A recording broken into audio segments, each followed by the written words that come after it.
Strong job creation in today's non-farm payrolls. Here's a look at what's next.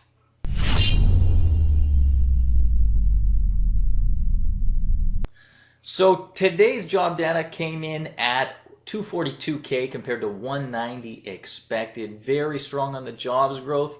On the flip side, wage growth was soft. 2.2% year over year was expected at 2.5%. So you have a jobs market that's growing, expanding, but wages not going up. And that's a tough balancing act for the Fed. And that's the next big major event coming up. Here's how they're going to look at it.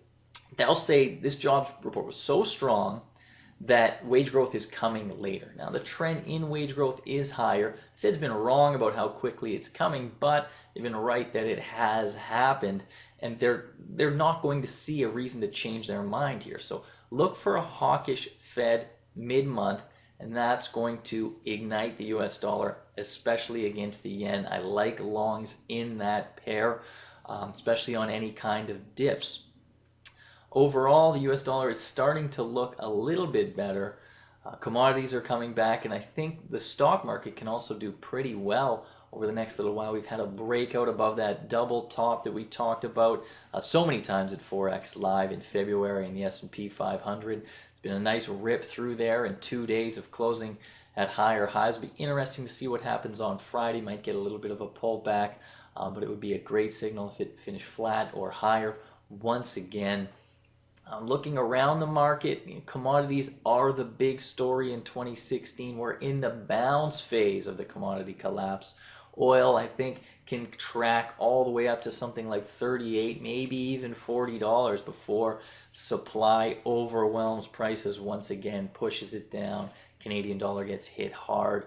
A lot of the emerging market currencies get hit hard, and stocks drop as well. But I'm not sure that's going to happen in March. So this is the month where everyone starts feeling good again, and why shouldn't they?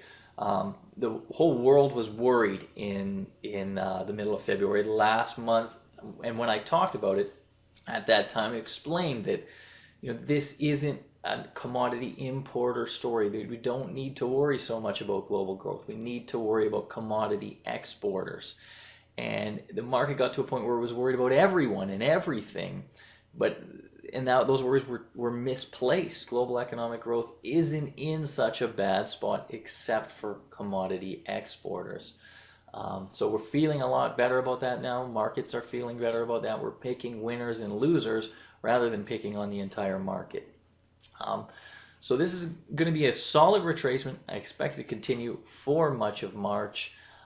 And then back down to the doldrums as crude starts to turn again later in the year.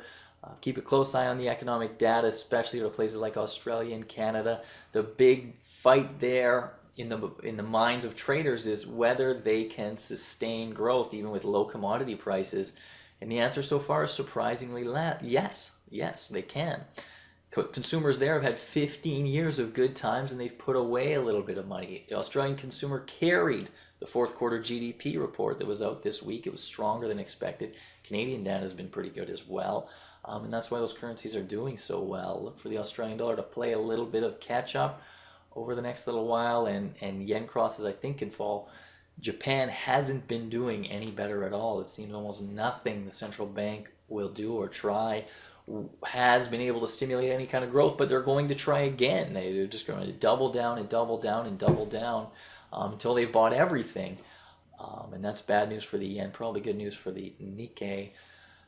And any kind of yen cross trade. So that's a quick look around markets here on Friday, March 4th. Have a great weekend, everyone, and good luck in trading.